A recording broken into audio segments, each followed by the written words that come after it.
ఈ కందుకూరు గ్రామం నందు జరిగినటువంటి ఇన్సిడెంట్ ఇది ఎన్నో రకాలుగా దీన్ని అణగతొక్కడానికి ప్రయత్నం చేసినటువంటి కొంతమంది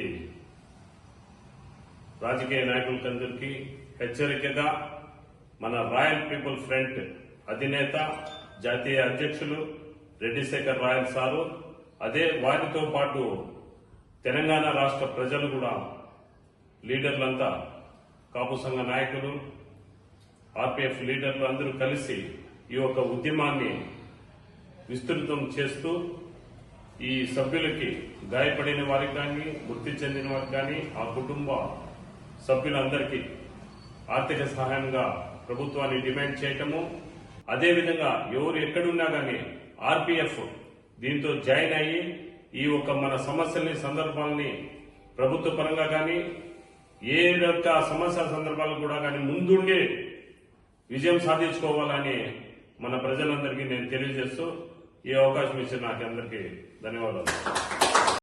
అందరికీ నమస్కారం.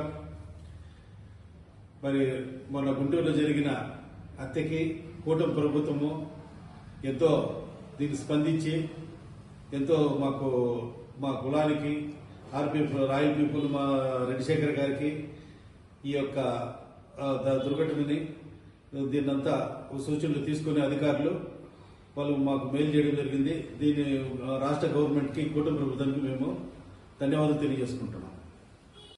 అందరికీ నమస్కారం. గత వారం రోజుల క్రితం కందుకూరు ఘటన అందరినీ కలిచివేసింది.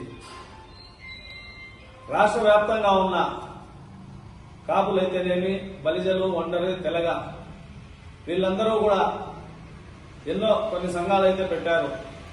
నిర్లిప్తంగా, నిస్తేజంగా ఉన్నటువంటి కాపు ఉద్యమాన్ని ఒక్కసారిగా ఉరకలెత్తించిన రాయల్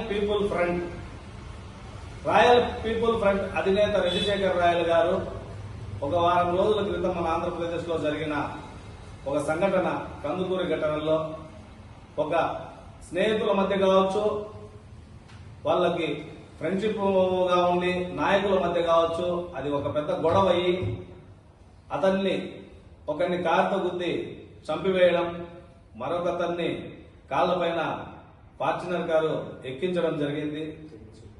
దానిని మా రాయల్ పీపుల్ ఫ్రంట్ వ్యవస్థాపకులు రెడ్డిశేఖర్ రాయల్ గారు, అదేవిధంగా కాపునాడు నాయకులైన దాసరి రాము గారు, ఆమంచి స్వాములు గారు ఆసుపత్రి దగ్గరకు వెళ్లి వాళ్ళను పరామర్శించి వాళ్ళకి మేమందరం అండగా ఉంటాము అని తెలిపి, అదేవిధంగా వాళ్ళ స్వగ్రామానికి వచ్చి అక్కడ బాధితురాలని పరామర్శించి వాళ్లకు జరిగిన అన్యాయాన్ని కూడా పూర్తిగా ప్రభుత్వాన్ని ప్రశ్నించడంతో బాధితురాలికి ఒక 2 ఎకరాల పొలం, ఒక 5 లక్షల రూపాయలు సహాయాన్ని అందించి వారి 2 పిల్లలకు ఒక్కొక్కరికి 2 ఎకరాల పొలాన్ని, వాళ్ళ చదువులకయ్యే ఖర్చుని, అదేవిధంగా వారికి ఫిక్స్డ్ డిపాజిట్ మూలంగా ఒక్కొక్కరికి 5 లక్షల రూపాయలు ఫిక్స్డ్ చేయడం జరిగింది.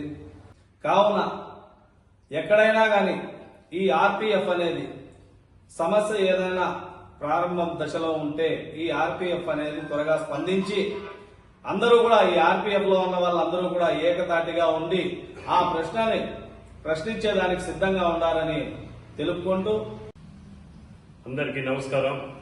జై ఆర్పీఎఫ్, జై వీరభద్ర, కాపు, తెలగ, ఒంటరి అన్ని కులస్తులకు నా వందనాలు తెలియజేసుకుంటున్నాను.